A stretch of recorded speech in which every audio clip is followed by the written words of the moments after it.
Hello and welcome to a special episode of the Digital Orphanage. In this episode I'll talk about the channel and there'll be a Q&A of questions sent in by you, the viewers. But first I'd like to say thank you to each and every channel subscriber.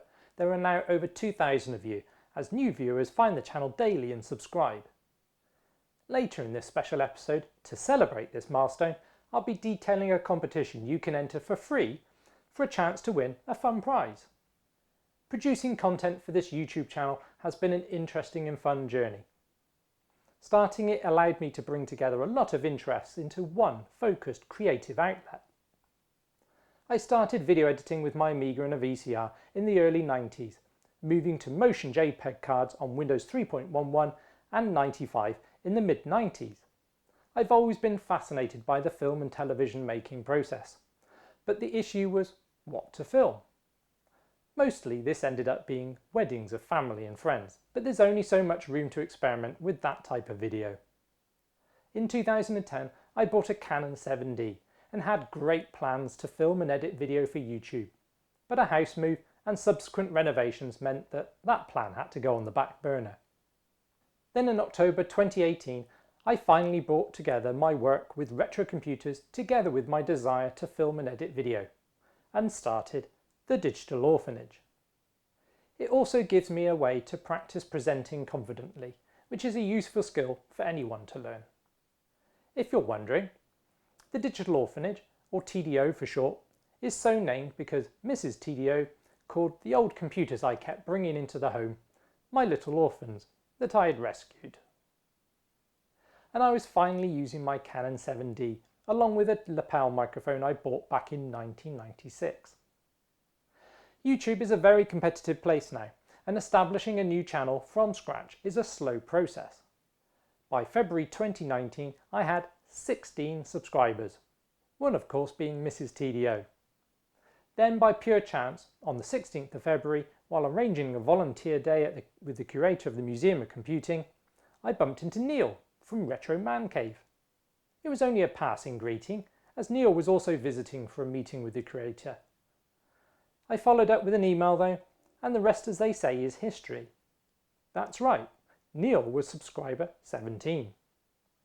Collaborating with Neil has allowed my voice to be heard beyond the impressions that the YouTube algorithm decides, and it's been fun and enjoyable, both working and socialising with him. Collaboration with a successful and growing YouTube channel is one of the most important things a new channel can do. But ask yourself not what they can do for your channel, but what you can do for theirs. I've witnessed the time and effort Neil puts in full time to his channel, and with the added pressure of bills to pay. So if I spend time finding, testing, preparing equipment like the Memotech range, we all get something out of it. And by all, I also mean the Museum of Computing in Swindon, because I'm a volunteer there, and the wider I can highlight its existence and its message, the more successful it will be. It's a shame that we've had to close the museum during the pandemic, but we are looking forward to reopening when it's safe to do so, and it'll be great seeing visitors using the Amigas I'm refurbishing.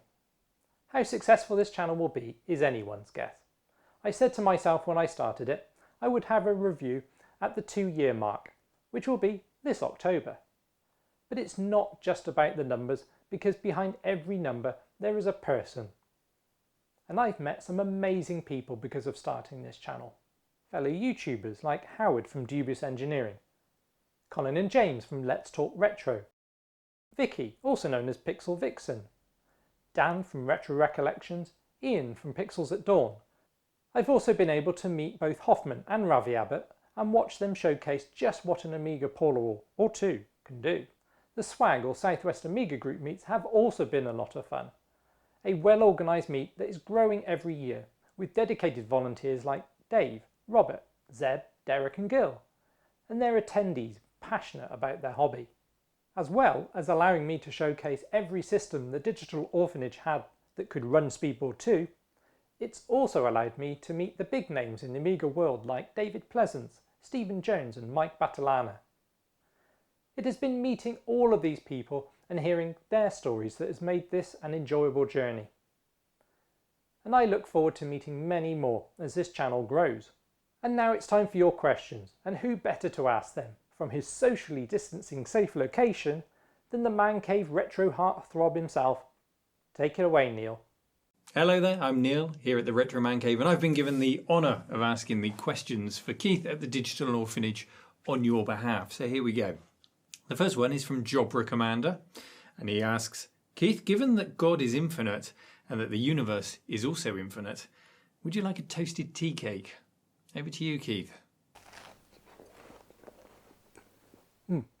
Sorry, what was that? Couldn't hear for all the crunching in my head.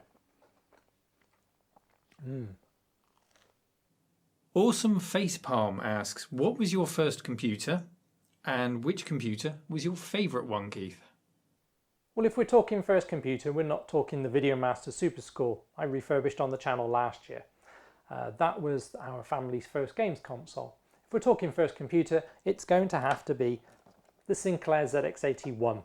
And this was bought for the family again by my dad, and it was bought second-hand off a mate at work, same guy he got the Super Score from. And it was something I again monopolised. It's looking a bit beat up now. It's got the keyboard overlay.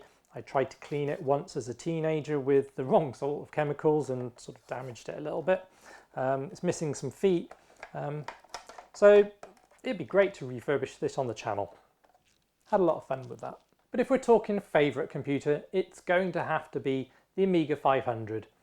Or we could even widen that to the whole Amiga range, because over those few years that the Amiga was at its height, I had a 500, a CDTV, a 1500, a 1200, and then finally a CD32. And I've still got every single one of those.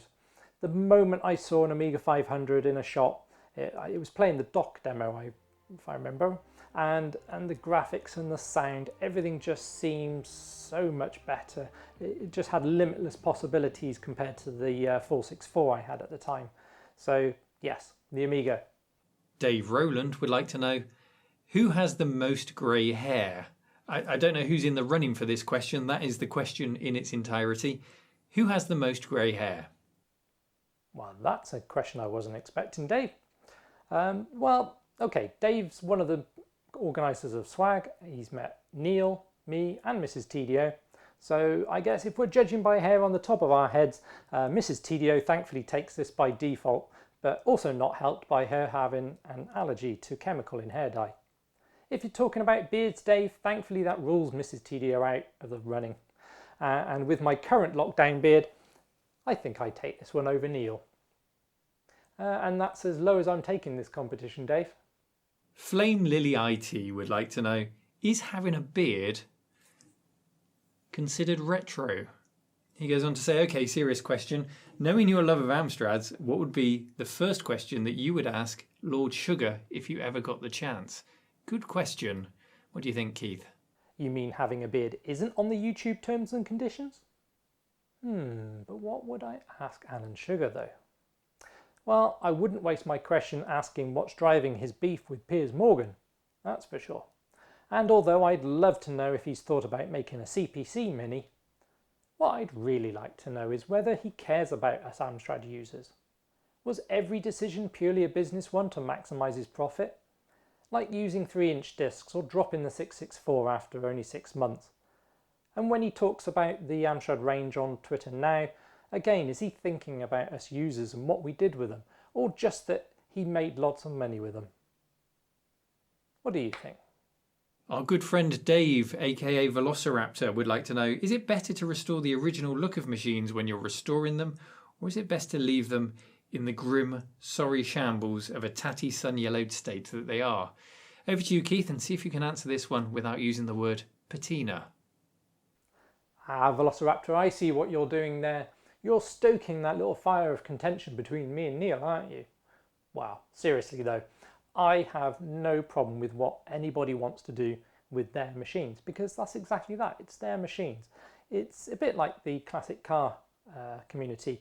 Some people like to restore them back to as they were when they left the factory. Some people like to make them even better than when they left the factory. And some like to just do crazy paintwork.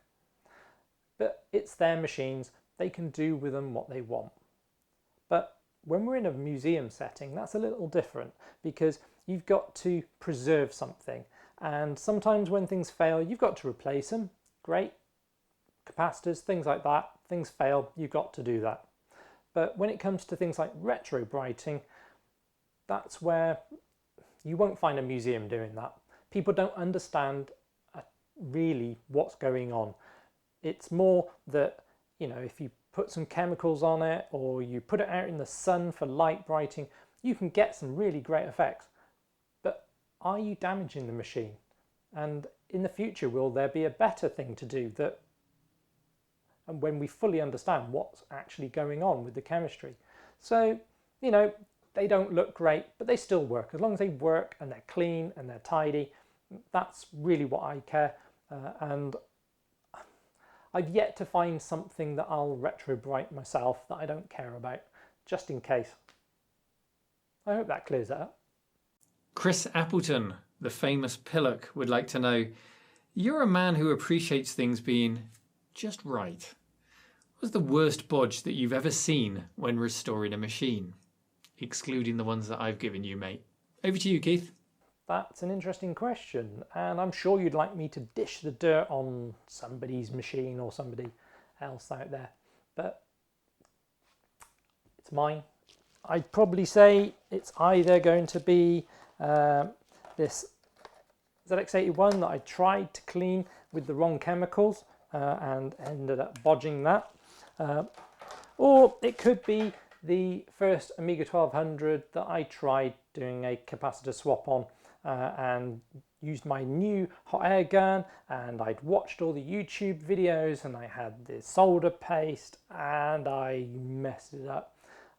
I've since had to take all the capacitors off and I've got the board waiting there. I need to fix some lifted traces, things like that. So the moral of this story is, if you care about something, don't use it to practice a new skill on. Go and get some rubbish bit of tatty electronics that is heading to the bin and practice on that first. I've learnt that lesson. Don't you make the same mistake. And the final question comes from me. And it is, I happen to know that you worked in a British computer store in the 90s, Keith. What's some tech that you saw that perhaps flopped in those stores that you really thought deserved to do better?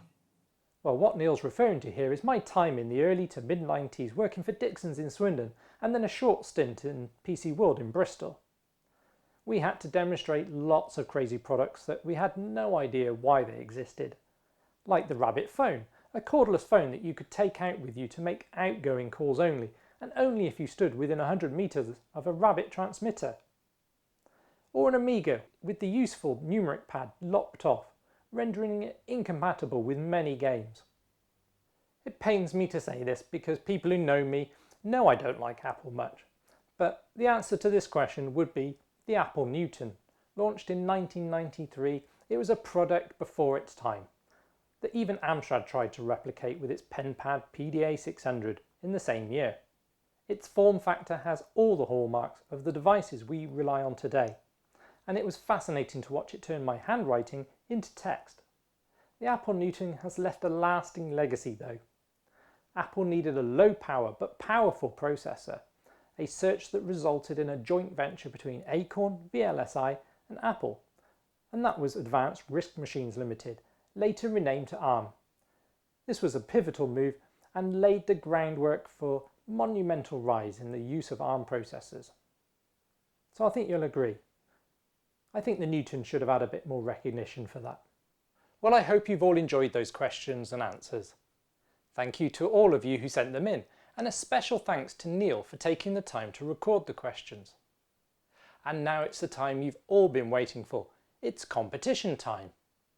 When I was thinking of what to give as a prize, I thought back to the first video I made for the channel. In that video, I repaired my nephew's DS Lite, which is thankfully still working to this day. And I thought a DS Lite would make a great prize. So I've purchased a DS Lite that's in excellent condition. It has a UK power supply and an R4 card ready to use. But of course, for copyright reasons, no game files will be included on the R4 card. And it's really easy and free to enter. Just email the Digital Orphanage at the address shown with competition as the subject line. I will accept entries up to the 30th of June 2020, and the winner will be drawn at random in the first week of July. To keep things fair, there's a limit of 1 entry per person. Please see this video's description for instructions and full terms and conditions. Well, that just about wraps up this special episode. I'm finishing part 4 of the Amiga 2000 series, so expect to see that very soon. Until then, take care and goodbye.